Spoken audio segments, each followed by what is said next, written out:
You're either buying income or you're buying equity. And if you're lucky, you get both. If you have the money and you have the income and you can document those things, then there's going to be a way to put together some financing. Whether you're buying your first home or your 100th door, Padi Goodspeed, one of the top mortgage bankers in the US, is here to show you how to use mortgages to your family's advantage. We don't have a high risk at seeing housing prices drastically drop. This idea that the American dream is no longer home ownership. Having a home and having stability is very important for families, for societies. So for that segment of people that actually want home ownership, my message to you is that we cover both the investment and the homeowner sides of lending, including advanced strategies that sophisticated borrowers use that you can too. Plus, we get into the key indicators that you should be watching to get ahead of where the market is heading. I don't see actual wealthy people do those things. Loans that are non-recourse and business-related loans or business use loans, they're less concerned about you as a person and your ability to earn income and more concerned about This is the insider knowledge that most people never get access to, but you will in this episode of the Dynasis Podcast. I think one of the things that people should ask lenders that they normally do not ask.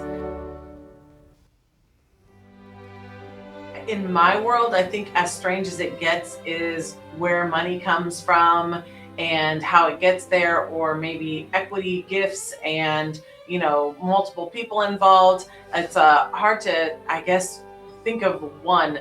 But off the top of my head, I can think of just ways that you would take property from different countries and find ways to leverage them to buy in the States, or those are it's really always about where the money is being sourced from to buy the property that makes it interesting. So if they're getting the value of the property from overseas, how does that work exactly? Like who's valuing that and how is it getting tied into the note? It's whomever does it in that country. So I've had instances like that for properties in Russia. I've had instances like that for properties in Canada. That's easier. India, lots of India.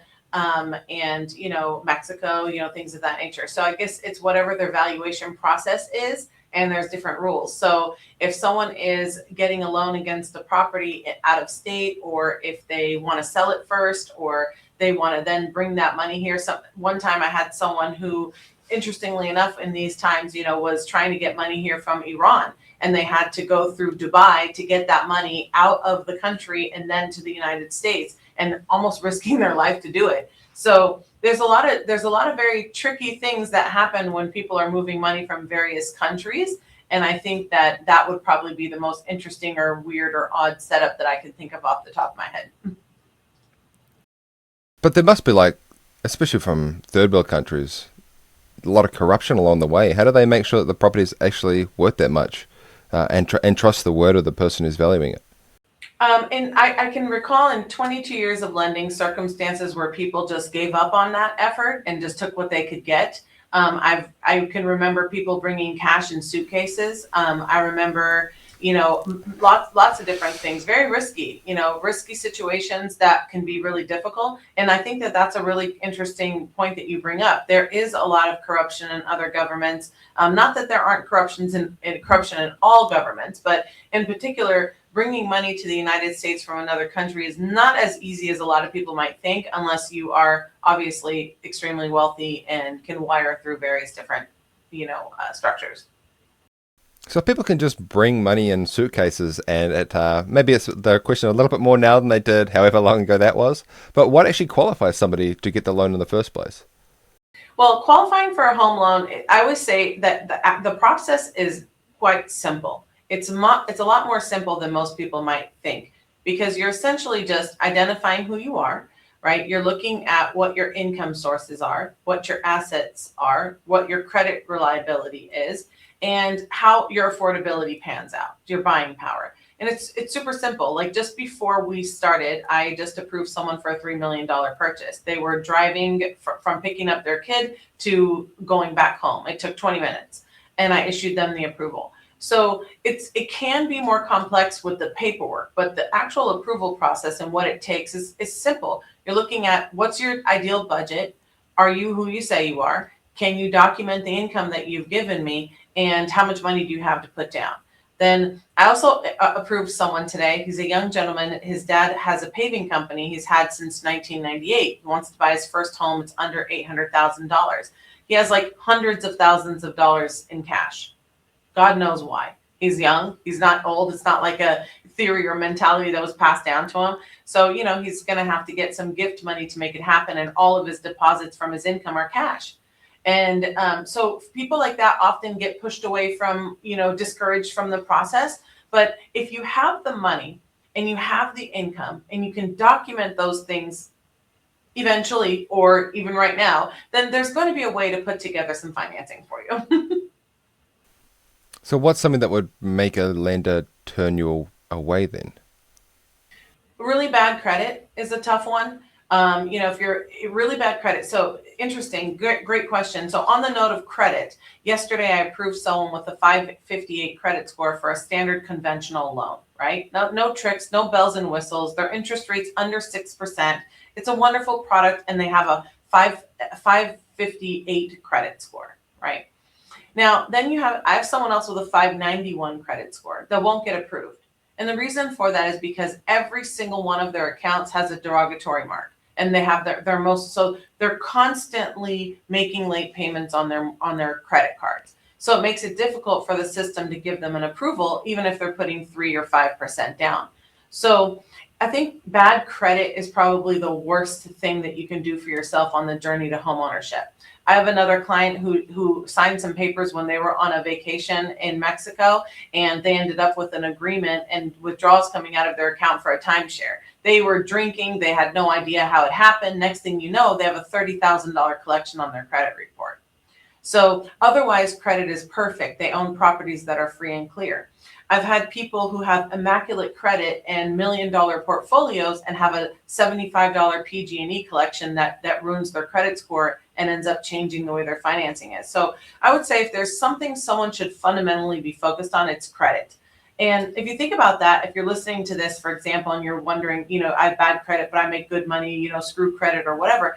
If you think about it that way, then you understand the risk involved, because when someone is cutting you a check for multiples of hundreds of thousands of dollars, regardless of it being secured by a stable asset, your ability to repay the loan is fundamentally what people are approving you for. So that comes into play when people ask me, I heard that I have to be on the same job for 2 years in order to qualify for a mortgage. I heard that I have to, if I start a business, it has to be for 2 full years before I buy a house. Both of those are incorrect statements. The bank is always looking for stability and your ability to repay the loan. So bad credit hurts that case. Great cash flow makes it stronger, but if you don't have both, you can't have best of both worlds. So I would say, I think credit is something people should be a lot more focused on the journey for beginners. So does that more apply to personal guaranteed loans, or does it apply to, say, investment loans as well? Yeah, I like that you brought that up, because I have a lot of novice investors that will reach out to me and say that they want to buy a property under their LLC. And I ask them, has this LLC been established? In some cases, the answer is no. And then in other cases, when they say, yeah, I started it 3 years ago, great. Are you filing income under that LLC? Again, so let's dive into that. An LLC, or any entity that you want to buy real estate under, you still have to show your ability to repay the loan. Does that entity have assets? Does that entity have a history? And those things matter. You're not going to get, that's called a non-recourse loan. Non-recourse loan means if you buy a property under an LLC that's not attached to your person, and you stop making the payments on that loan, and they might take the collateral from you, but you have no skin in the game. You get no repercussion of that. So you have to put a lot more money down, right? And you also have to have some sort of established history with that company.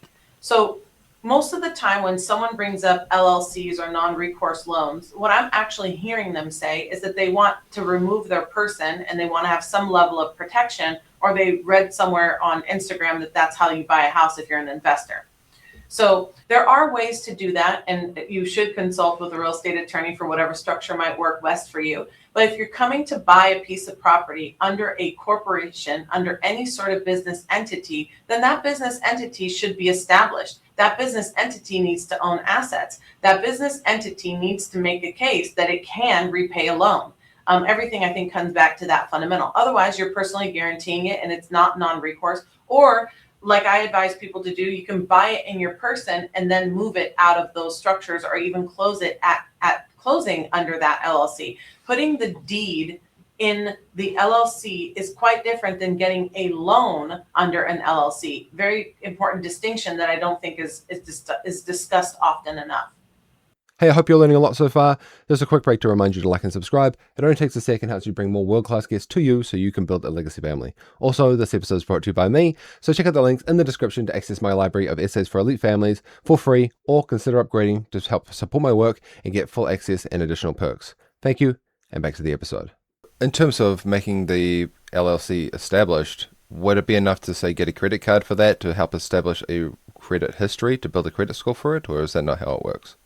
Yeah, I've never seen that method work for people. I've seen people, teach folks to say, go out and establish an LLC, and then you get to go to Home Depot and open a 30-day revolving account and go buy some pencils or something, right? And you're establishing this credit. So, okay, cool. You have a business with a credit score. Where's the money going to come from, right? So it's like this: when you're looking to buy properties and you want to build a real estate portfolio and you want to build business entities to shield you or protect you from a tax matter or from a matter with a tenant or other various reasons, people do this in a more sophisticated way, but they have money, right? So you don't get to go have an LLC and go create credit and then go business credit line and then go buy a piece of property. It just doesn't work that way. I've never seen that done successfully. And I also, just for anyone who's listening to this, I don't see actual wealthy people do those things. So it's not that they're not buying under an entity. Of course they are, but those entities are established with money. They're not starting brand new entities and going and getting financing under that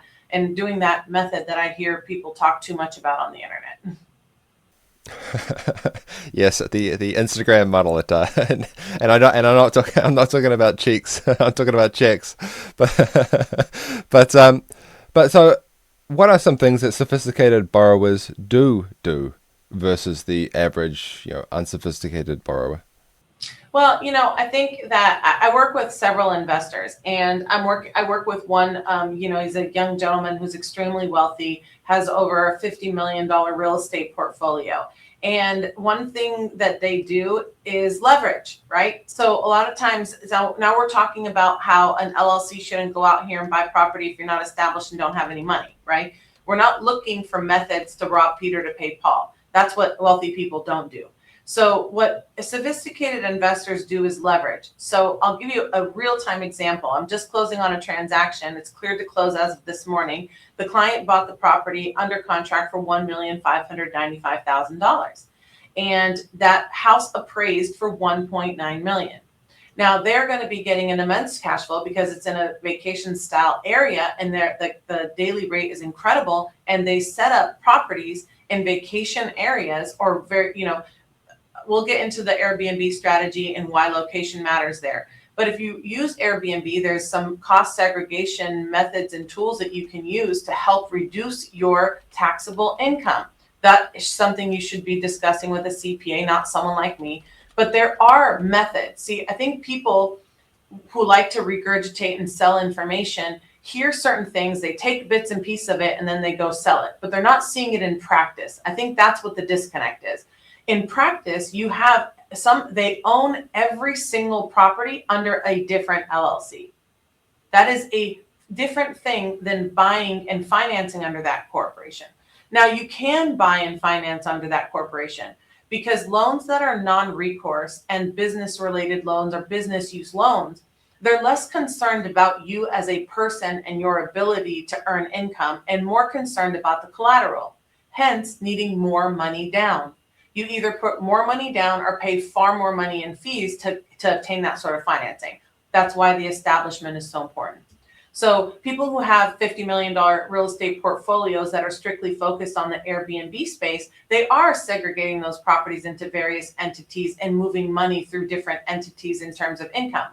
But again, they have the money to move around, right? So it's different than building it that way from the ground up when you don't have anything. The LLC argument should not be used for the first-time investor. So Now you said less sophisticated buyers, like there's first-time home buyers in the residential space, and then of course there's, investors and commercial style financing, which I can go deeper into whichever direction you want me to. Well, let's start with we'll get into the first-time buyers later. So let's get into the investment side more. So what does it take to get approved for a property if it's for an investment purpose?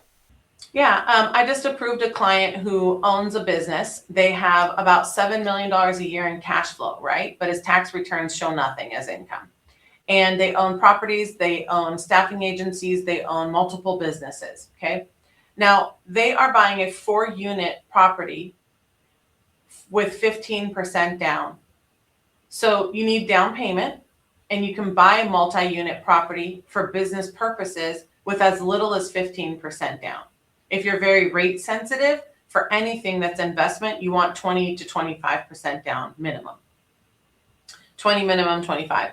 So it just depends on the cash flow of the property. But what anyone needs to make an investment is, first and foremost, understanding that if you are, and I know you said you'll get back to this, but I just have to say it at this segment, there's a lot of people that will call me and say, I heard I want to buy a property as my investment property with 4 units using FHA financing. Sounds good, but you can't. So we can go back to that. So if you are watching and you're aspiring to be a multifamily investor and you're looking at FHA financing as a low barrier of entry point to get in, just remember that doesn't work unless you plan on living at the property. FHA loans are designed for owner occupancy. So FHA and investment property don't go hand in hand. So for regular people who are looking to buy residential investments, single families to 4 units, then you want to have a minimum of 15% down. And depending on the cash flow, it doesn't always make sense. So someone owns a property and says, I want to get an equity line against my property to go buy another property.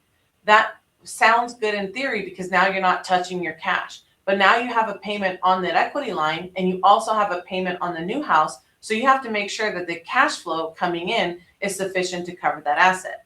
I believe that investors have 2 philosophies, and if they're lucky, they get both. One is they're investing for equity or they're investing for cash flow. You're either buying income or you're buying equity, right? And if you're lucky, you get both. So I think that's the way I've been able to simply define it in my own mind when I speak to an investor and I'm explaining to them, what's your philosophy? Usually almost no one, and it doesn't matter how wealthy or how far they are in that journey, they don't think about that. So remember, if you're buying an investment property, the mindset is, I'm buying this for either I'm parking my money and I don't care about the cash flow and I want the tax benefit and the long-term equity, or I'm buying something that has sufficient cash flow that I can use because I'm creating income. And if I'm lucky, I'm getting both.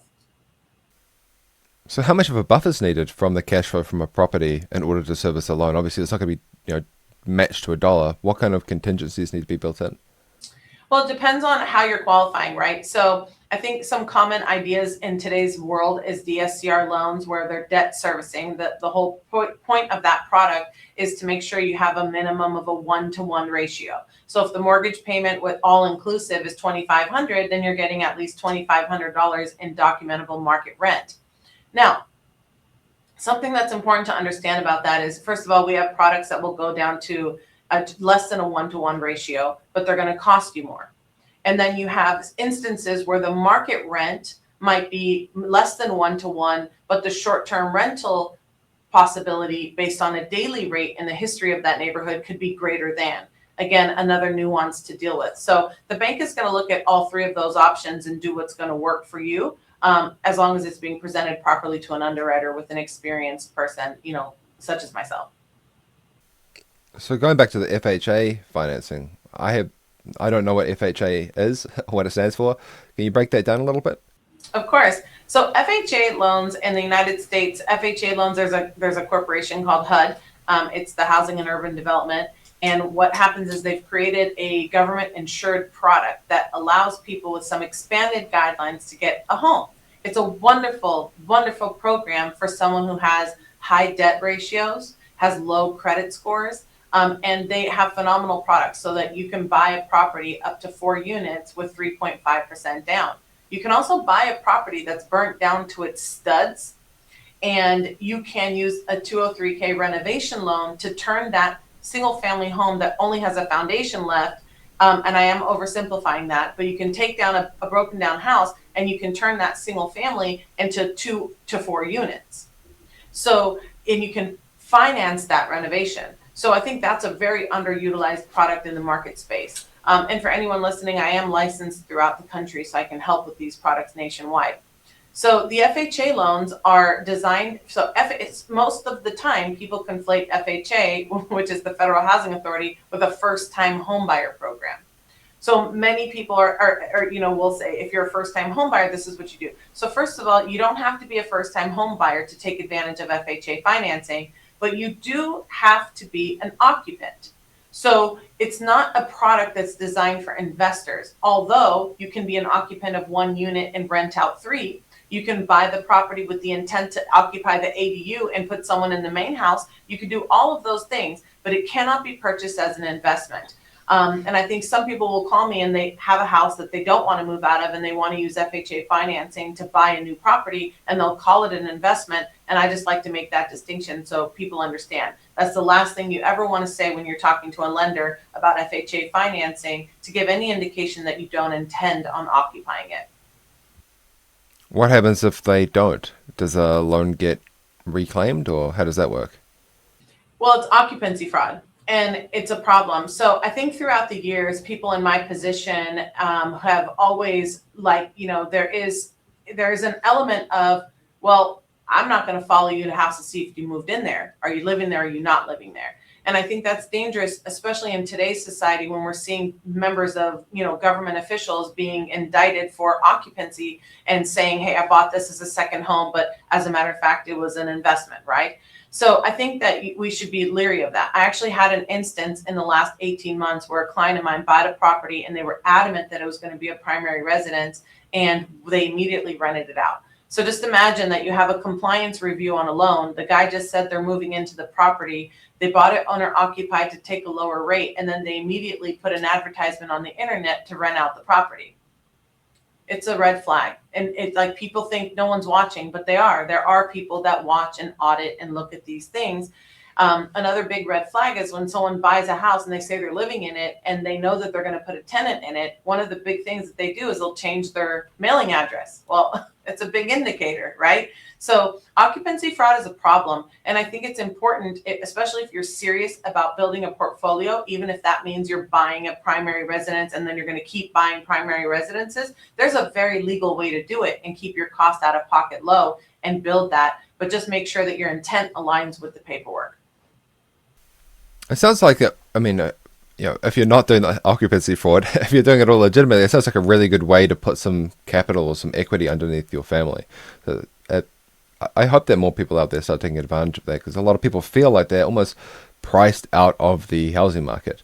What would you say to those people that, ever since 2020, when we've seen events unfold that we don't have to get into, but a lot of people since then have felt completely priced out of the housing market?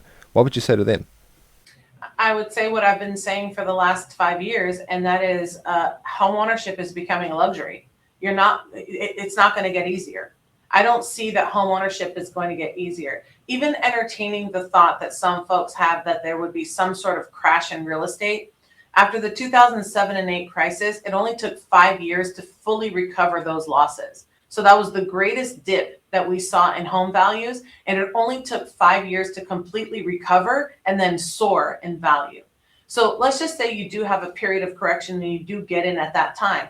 That period of correction that people are hoping for and asking for also comes with a separate set of problems: economic turmoil, a downturn in the job market, maybe less wages. So it doesn't necessarily mean that if home prices were to crash or get somewhat better, that you would be in position to buy at that time. So my analysis of what I've witnessed in 22 years of mortgage lending, and after reading and talking about this subject so much, is that homeownership is becoming a luxury, and it doesn't get easier with time. So for those who can't afford it, I think there's two people. There's people that genuinely cannot afford it and they're going to have to rent. Then I would hope that in that segment of people that they learn to invest in other assets, because I think it's extremely critical, no matter what income level that you're at, to have some sort of investment in an asset. At almost every dinner that I go to, I pull out my compound interest calculator and I talk to people about it, and I mention it to people I love, to people I care about, to clients, and consult with them, because I don't think people understand how quickly cash is being devalued and how important it is to own an asset. So for the segment of people that cannot afford it and just simply cannot afford it, their income does not have the opportunity to grow. They don't have family that can give them money for a down payment, rent, but go figure out how to invest. For the rest of the folks that can afford it, that could have made that choice, there's two arguments. In the marketplace today, in the marketplace of society, you have people that will tell you don't want to own, this idea that the American dream is no longer home ownership, and that you should own businesses and cash flowing assets and be a nomad and go here and go there. And that's fine. I think for some people that might make sense. But I do think for the majority of people, having a home and having stability is very important. It's important for families. It's important for societies, communities, etc. So for that segment of people that actually want home ownership, and you know that it's difficult and it's getting harder, my message to you is that you've been on the sidelines for too long. So when will you bite the bullet? When will you get comfortable with walking away from a $1,500 rent to a $2,800 mortgage and just adjusting your life around that and building the forced savings mechanisms? My message to that group of people is you've been saying that for 10 years, but you haven't invested a dime anywhere else, and your money is losing power. So if you take an Excel spreadsheet and you look at your gross income, your net income, and your expenses, you're going to say, shit, what am I doing with all this money, right? You're going to see that. And so that forced savings mechanism, although it might be uncomfortable and difficult to commit to, is something that's going to help you in the long run. And I just challenge you to embrace that pressure and take advantage of it, because it's not going to get easier. That's powerful. I can tell you're very passionate about that as well. And you sound like a great dinner guest, pulling out the compound interest calculator. I've done that a few times, not at dinners, but I've done that to a few people in my time. And it really is eye-opening once you see that, the power that it can bring. And you mentioned there that people should be investing in other assets, regardless of what those are, let's say stocks or whatever. Is it possible to use those to underwrite a mortgage? Oh, yeah. I think a lot of people make some nice headlines about how they're allowing crypto into the guideline space for allowing it. Here's the thing. There's a lot of crypto out there, okay? So I think that the word is a little bit too general. When people think crypto, a majority of the people are probably thinking Bitcoin, Ethereum. Maybe some people are hip to Zcash. They're looking at Cardano. There's some XRP, more popular names that people are aware of, right?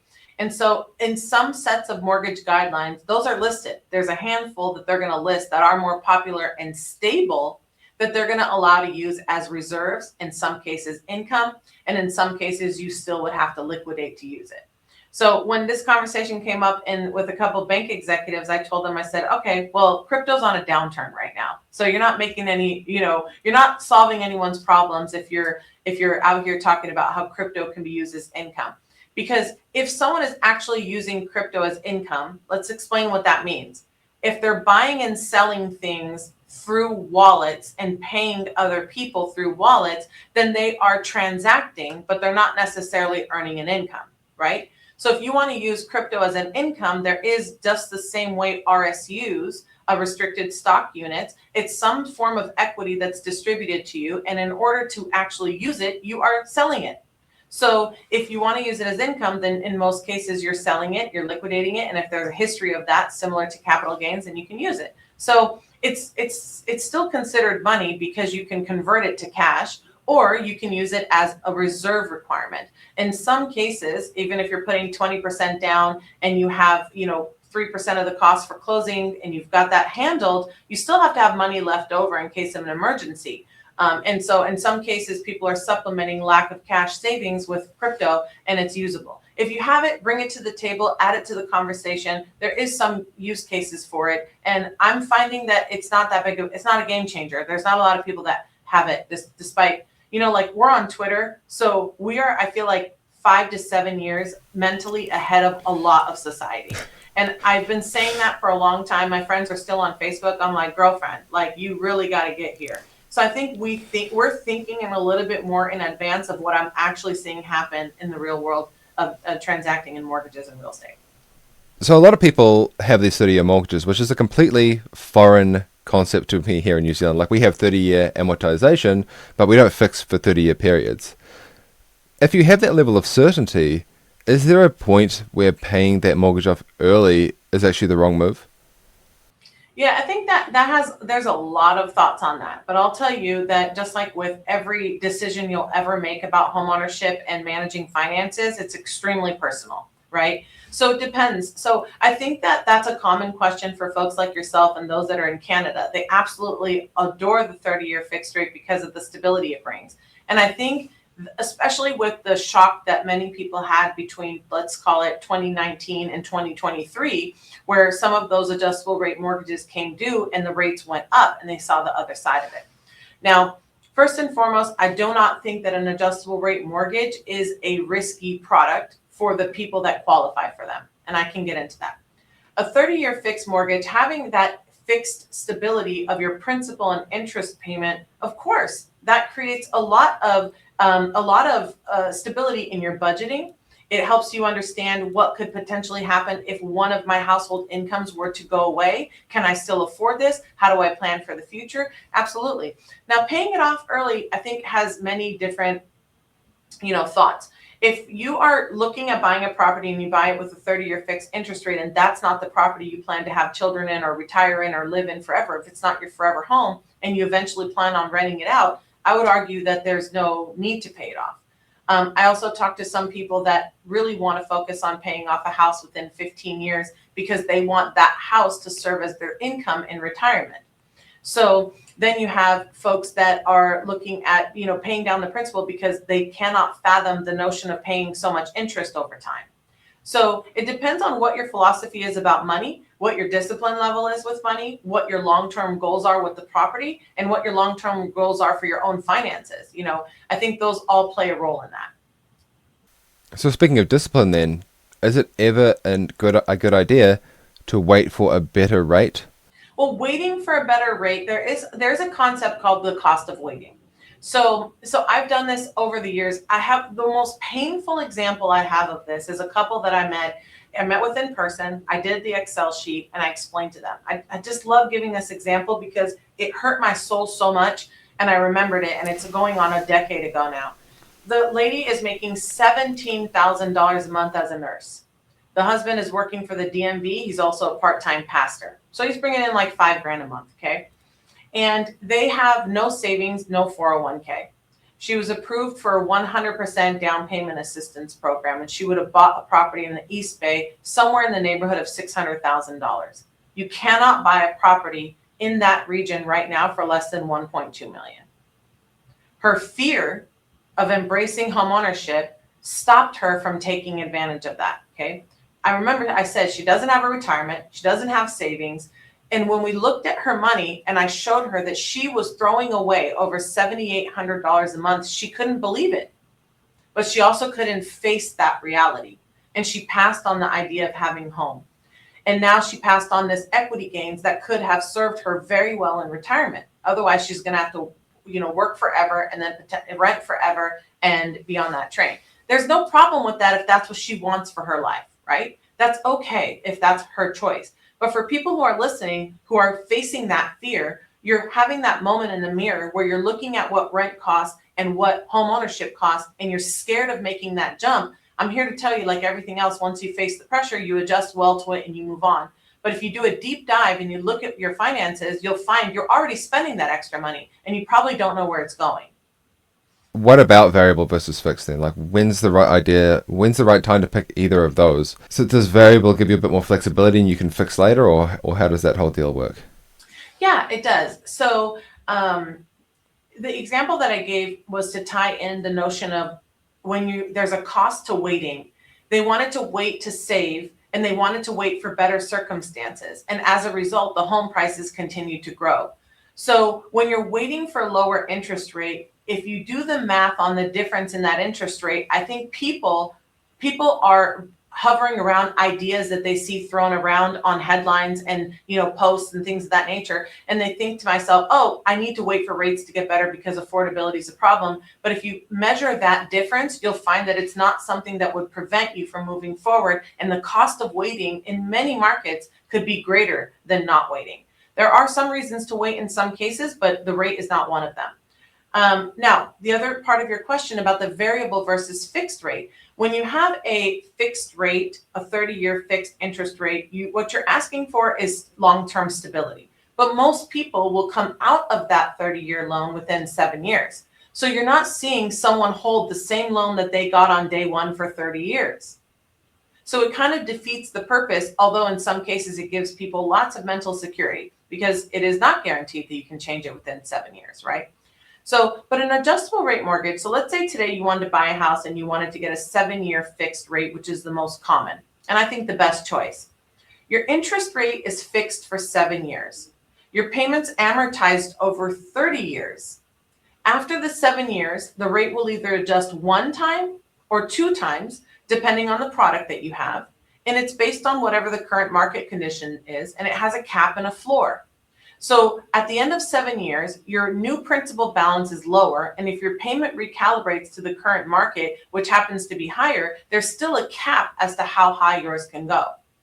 So anyone with a 7-year fixed adjustable rate mortgage is going to look into refinancing it sooner than that into a 30-year fix. And if they don't, and the market conditions are better, then your payments are just going to trend downward and you've just waited to lock in a 30-year fix. That's why I say it's not that risky. What about refinancing? Is it possible to refinance a loan, and what are the costs involved with that? Yes, you can always refinance a loan. You can refinance any type of loan. And refinancing, I think it's important to say this, even though it's very fundamental, is that a refinance means you're getting a new loan to pay off the existing loan. You're not changing that loan. You're getting a brand new loan and you're paying off that existing loan. Otherwise, it's known as recasting. So if you pay $15,000 on your current loan and they recalibrate the payment to match the new lower balance to your benefit, that's a recast. Refinancing is the act of getting a brand new loan to pay off the existing mortgage. Now, your paperwork in the modern day shows that you may not be able to refinance. It's not guaranteed, and that's in black and white now, and everybody has to read it and sign it and wait 3 days to close. And the reason for that is because if you're going to refinance and your income has changed, you can't. If you're going to refinance and the value has dropped, you can't.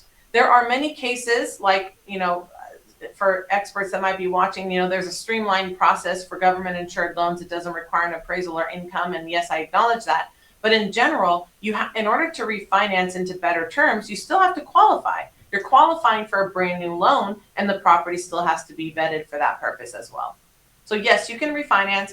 No, the majority of loans do not have prepayment penalties. And yes, you still have to qualify. What about cash out refinance? Is that advised? Like if you need resources for, say, a business or for buying another property, is it possible to cash out refinance, and what's involved with that? So when you're refinancing, there's so much equity across the United States. And if you want to refinance to tap into that, sometimes people don't want to refinance the first mortgage because it has such a low interest rate, and they'll take a second lien against the property at a higher rate. Or you have a refinance where you are taking cash out and you do have a benefit to either keeping the rate the same or reducing the interest rate, even if you're adding to the balance. So you can only do a cash out refinance if it benefits you. In our world, we have the burden of confirming something called a net tangible benefit, right? You don't want to have a serial refinance relationship. So we want to make sure that there's a benefit to you. Either you're saving money, taking money, consolidating debt. I get a lot of calls from buyers that have recently bought with a low down payment or even 20% down, and they want to take cash out of the property to do a renovation. The maximum that you can encumber a property is 80% of the value. So if you already owe up to 80% of the value, you're not eligible to take cash out of the house. I think that's an important tidbit for listeners who take notes on things like this. So if the balance that you have now is much lower than 80% of the value, and you're willing to go up to 80% of the value, that's how much money you'll have available to you in a refinance, cash out. When you're pulling money out of, well, you said earlier that you can get a loan with 3.5% down. Is that just like a one-off thing and you can't go back to those levels, or are there maybe non-traditional finances that will work in those departments that you can get you a higher rate or higher leverage loan? Yeah, so for most special circumstances like self-employed borrowers, different sets of creative income sources, those all have a minimum requirement of 10%. As a first-time home buyer using conventional financing, the minimum down payment is 3%. For FHA loans, it's always 3.5 being the minimum down payment, and you don't have to be a first-time home buyer, but there are very special rules and regulations and parameters for those that have more than one FHA loan. Distance, equity, etc. So you can continue to buy. You can buy your very first home with 3% down using conventional financing on a single family residence. Then you can buy another one with 5% down, or another one with 3.5% down. You can keep going in that cycle. When you're looking at investment properties or you have non-traditional income or higher loan amounts, 10% is usually the norm to think about, 15% with investments. And then, of course, if you're going into the commercial realm, it's much more in a whole different style of conversation. So what's the difference between getting a commercial loan versus a domestic one? So if you and I were a married couple and we're signing up for a mortgage with a bank, then we're looking at our W-2s or tax returns or bank statements or cash flow to determine our ability to repay the loan. Now, if you and I went in and we wanted to buy a commercial building like a retail shopping center, we're looking at vacancy, we're looking at cash flow. And if you have a 5-unit retail space and that 5-unit retail space is vacant and needs about 400 grand worth of work, well, you can't buy that with 25% down. If it's fully vacant, it's fully occupied with cash flowing tenants that are there for at least a year or more. If you're lucky and the numbers pan out, 25% down. Just the other day, I had someone bring an office to me that they wanted to buy at 1.8 million. And the owner was offering them 1.8 million with owner financing with only 30% down at 7%. And they just thought, wow, this is really great, until I analyzed the deal. It only has one occupied unit of the 4. It has no cash flow coming in whatsoever. And if they were lucky, they could get $950,000 for this building.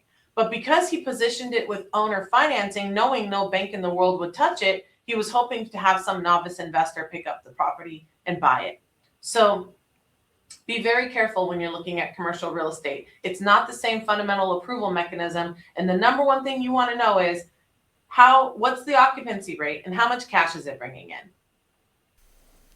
So those are some signals in properties, but what about some signals that you watch personally that helps you anticipate, or maybe not predict, but kind of get an understanding of where the housing or financing market is going? I watch the bond market very closely. I know people think cash is king. I think the bond market is king. And I think the bond market gives us strong indications. In the current climate that we're in, we have, there's an escalating war in the Middle East, and you have, continued tensions. Now, idealistically, this could be a 4-week thing. And unfortunately, I think history will tell us it could potentially be much longer. And in that case, what you have is I watch things like, okay, well, what's happening now? In my newsletter that went out this week, I analyzed all the wars in the last 100 years and how they impacted the housing market. And most of the time, it's unchanged. The housing market is extremely resilient. But that's also because you have rate stability. So you would think that because of the cost of oil going up significantly, that you're going to see more inflation and, the bond market going crazy. But actually, what counters that is that more investors would leave the stock market, going to bonds, helping to stabilize that and keeping interest rates stable. These are the type of things I read about and think about to keep in front of the rates. I sent out a newsletter weekly that I tell people this is how you stay ahead of the news, because if you understand what news cycles impact the bond market, then you know how mortgage rates are going to fare through the news. Most people have this conception that the Federal Reserve's decision on monetary policy is going to have a direct impact on mortgage rates. Of course, it has influence, but it's not necessarily that if the Fed cuts, rates go down, or if the Fed hikes, rates go up. It really just depends on how investors view that policy, on where money is headed and what's happening with inflation, the job economy, etc. So I do watch all of those things pretty religiously to understand how to properly advise my clients, how to time a lock when I have to lock an interest rate. And when I started writing the newsletter and I started doing webinars and talking in front of people, what was important to me to understand was the history of housing. I think there's popular charts out there that shows what's happened to housing since the 1940s to now. And that's when I mentioned that the greatest dip happened after the great financial crisis, and we recovered from that within 5 years. Everyone thought there was people. My brother came to my house in 2022 and was warning me to leave this industry because the whole business of real estate was going to completely crash. Imagine if I were fearful or lacked knowledge and didn't understand that. Now, his fear was more normal for someone who's not in the business. He's in the medical profession, and you're hearing all these people that are spewing all this fear, and it embraces you. In order to counter that sort of fear as a professional and personally, I just read and I study. It's you understand what has happened so you can see what can happen, and then just watching certain elements. It was not possible for a 30% decline in the housing market post the great financial crisis simply because we didn't have the same the elements of that equation. The number one of those being supply. You don't have an influx of supply in the market. That's what drove home prices down.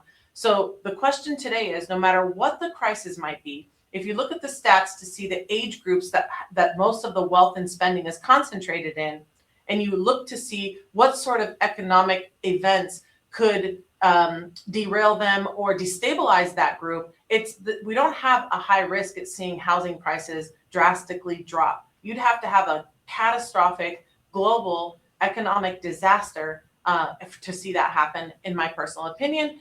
Or, of course, you might have an AI revolution that people will think will take 80% of the jobs. That can also be a problem.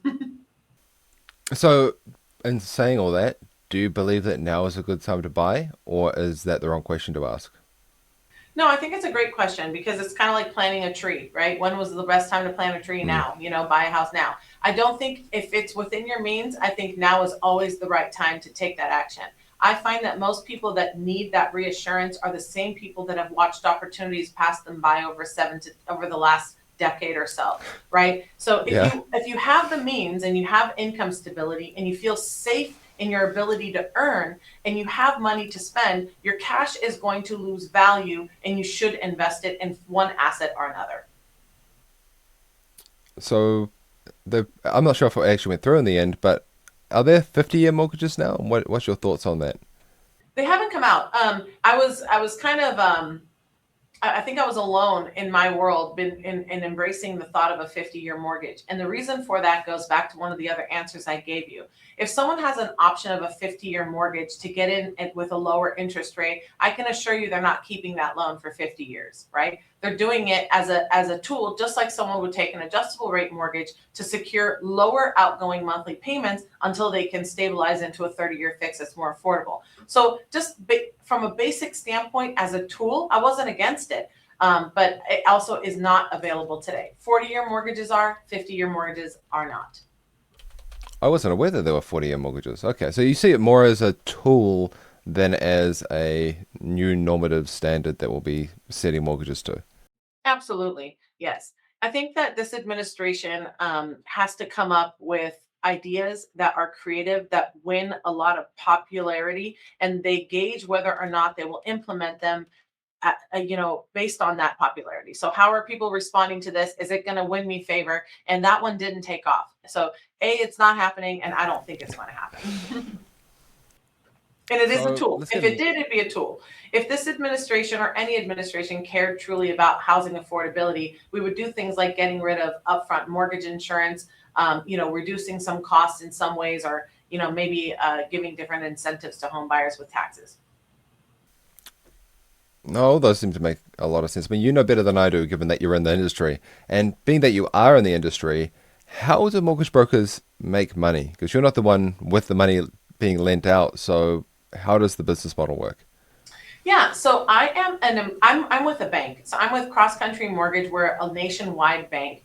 And brokers, brokers are interesting because a broker, I hate to simplify it like this, but it's like an easy way for folks to visualize it. So when you are paying someone through DoorDash to go pick up your groceries, you're essentially paying someone to go shop for you, right? 9 out of 10 times, you're pretty pissed off about the avocados they chose, right?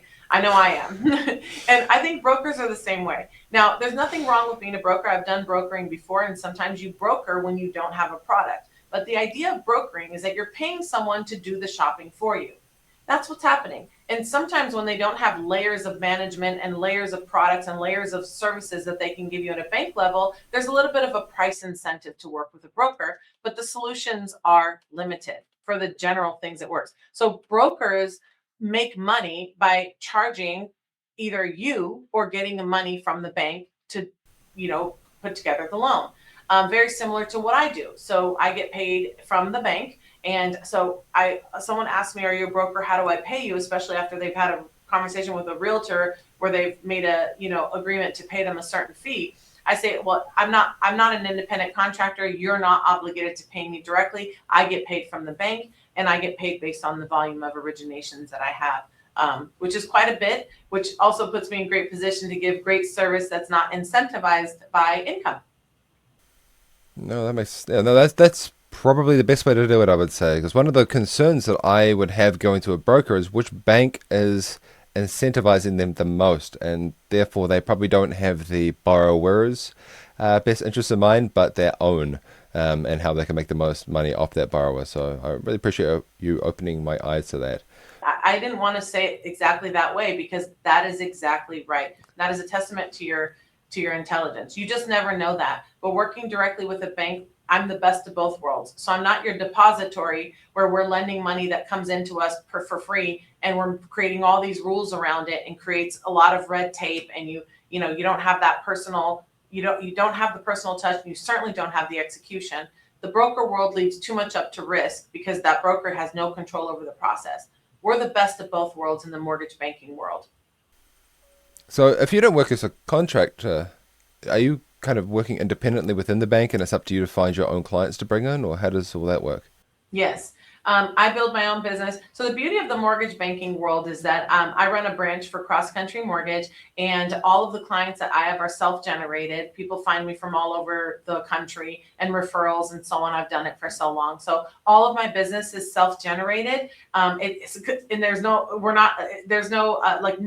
on the street has a reason to walk through the doors, right? So we don't get that foot traffic, or, we don't have credit cards and we don't have checking and savings account to cross refer through our organization. So it is all self-generated business. That keeps you very honest then, I suppose, instead of trying to lock people into ecosystems. I have a DeWalt drill, and unfortunately, because now whenever I need anything else, I have to get DeWalt everything, and that ecosystem lock just really frustrates me. So it's almost like the being free of the shackles of DeWalt, but in the banking world. I like it. I love that. Yes, you are. You're free of shekels here.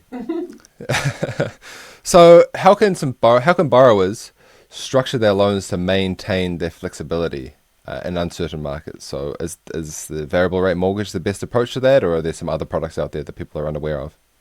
Well, to maintain flexibility, I think that question somewhat refers to buying power, right? So yes, your buying power, if there's a difference between, let's say, $50,000 to $200,000, and the difference between a quarter to 50 basis points on a rate difference can really shift buying power, then I do think the adjustable rate mortgage can serve as a tool to create some flexibility for home buyers in the market. There are various ways to solve for that problem, and I do think, unfortunately, it's a little too personal, right? So there's no black and white solution to that question. But yes, to answer yours more specifically, if you take the ARM and you have a lower interest rate as that for a 7-year fix, then you might increase your buying power, and it could solve for that problem. What are some other questions that people should be asking lenders, but they usually don't? Yeah, I think one of the things that people should ask lenders that they normally do not ask are some that you've touched on, like, in what case can I not refinance, right? And in what case can I get cash out from my property? When do I think about paying off my mortgage? Why should I accelerate monthly payments? Why would that be important to me? And then in those, you ask such important questions that don't come up in a common residential loan application consultation, because people are just thinking two things. What are my payments? What's my interest rate? How much can I buy? Right? And then it's 5 years down the line as a homeowner, when things have settled in, where you start to think about, well, what is this product that I have? Or how can I reduce my payments? Or what if I needed cash out, right? So I think upfront planning with those questions that you've already asked were the perfect ones to start thinking about for folks that talk to people like me. Can mortgages be inherited? What happens if somebody passes on? Does a mortgage become part of their estate, or how do lenders treat that? Yeah, that's a good question. So there are assumable loans out there, and an assumable loan, the person assuming it still has to qualify. So for example, let's say that, my father passed away and I had his property and there's a trust and I would take on that. He puts in there that he wants it to be assumed. I would still have to call his bank and qualify for that assumption process. Most of the time, people don't do that. They will either refinance it. They're the trustee and they will have the authority to refinance it, pay it off, get a new loan on it, or maybe they'll sell the property. So inheriting mortgages is not a thing. I did see that this administration is working on something called portable mortgages. They want to potentially allow you to take your mortgage from your current house to a new house. I think that is one of the initiatives that's on the table, but I don't know. I just think that puts too much, it's too detrimental to the banking industry as a whole. I just don't see it happening, but it is on the table. So you mentioned earlier that there's a lot of misinformation on Instagram specifically about mortgages. What are some of the things that frustrate you about mortgages that you see portrayed online? Frustrate me about mortgage guidelines or what people say about them? What people say or kind of pointing people in the incorrect direction about, let's say. Yeah. One of the things on Twitter or X where we spend most of our time, it says that, many people will say, oh, the cheat code to buying a house is to have a spouse that has a W-2 if you're self-employed. Why is it that self-employed people cannot get a mortgage? Why does it become so difficult? I have all this cash flow, millions of dollars, but the bank says that I'm not lendable. That is one of the common problems and one of the things that I would say maybe doesn't frustrate me, but it does ignite me to speak up and tell people that there are wonderful programs that we have. Cross Country Mortgage has an incredible product suite that is very entrepreneurial friendly. The CEO of this company is probably one of the best entrepreneurs I've ever met in my life. I love him. And the products reflect that. So we do what's called make sense underwriting. If you have assets or you have cash flow, I work with people who are venture capitalists that don't have any real source of income, but heavy in assets or moving cash around. I work with someone, like I mentioned earlier, a paver that brings in $25,000 a month that looks like cash deposits in his bank account. There are tons of solutions for home buyers that are self-employed that want to get mortgages. Now, because it presents a higher risk, it has a higher cost. The interest rate is going to be slightly higher on those loans. So the question then becomes, is it better for me? I can speak for California. There are lots of states. If you do the math on what the interest rate difference is, it's usually 1/3 of the cost of filing higher tax returns and qualifying for a traditional mortgage.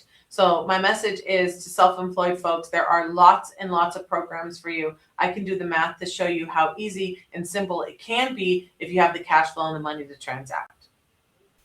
It would be a real shame if people took that advice, not your advice, but the bad advice, and it prevented them from home ownership, or at least building this potentially generational asset and putting that underneath their family, because it is so powerful to own property. And I'm speaking from experience. But what separates the families or the people that build wealth through property compared to those who struggle? I think mindset is a very big part of them. And I think I'm qualified to use that as an answer because I come from an immigrant family and my parents didn't have any legacy or wealth. They spent their whole lives, in religious endeavors. And so I'm a child of an immigrant with no inherited wealth and no formal higher level education. And I have built a 22-year career in this field. So I think I can say mindset has a lot to do with it. If you don't believe that you can achieve and you're not willing to break through the barriers mentally that stop you from taking on higher costs to have a forced savings mechanism and own assets, then you're never going to get ahead. It's just that simple. I talked to a guy yesterday. I approved him he wants to buy a new house. He's a young kid. He wants to follow in his dad's footsteps. I talked to his dad. He owns 55 properties free and clear. He's not super organized with his paperwork, doesn't know what's going on. And you know what? He doesn't have a bunch of cash in the bank. Everything he owns is in that equity. and 55 properties that are free and clear. Just think about that. Every chance he got, he bought the property. That's a mindset thing. That's a goal that he set to do that, So he has, $60,000-$70,000 in net income on cash flow because he decided that I wasn't going to save my cash. Every time I had enough money, I was going to buy another house. And now if I need money, I can take it out of that house and the renter is paying for it.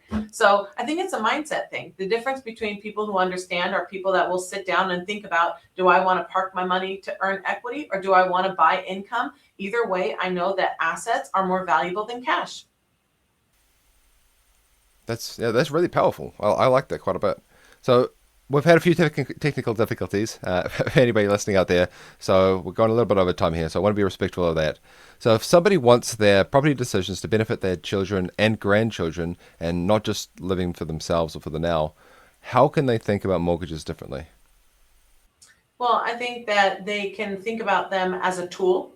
And maybe if you think about the mechanism that which you are putting the homes in, you want to have a living trust, you want to have a plan. And if you have a mortgage associated with that, then maybe if you are leaving it down to other generations, then you might have a contingency plan in there for how it would be paid for, or maybe even paid off.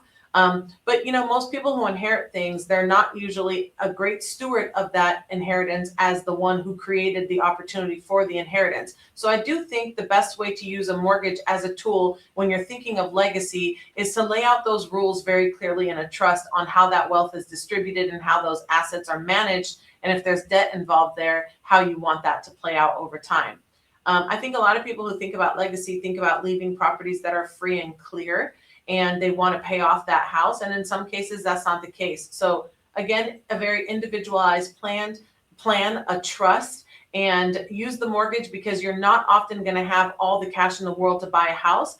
And if you had $300,000 saved and you're buying in Alabama and you want to build a real estate portfolio, you could probably get 2 to 3 properties instead of just one. Right? So I think leveraging mortgages to get the right properties with the right cash flow can be really, really smart if you're looking to build a real estate portfolio. And then if you want to put that in a legacy, don't forget to leave rules, because the people who get to have all the wealth you build are not necessarily as disciplined as you are.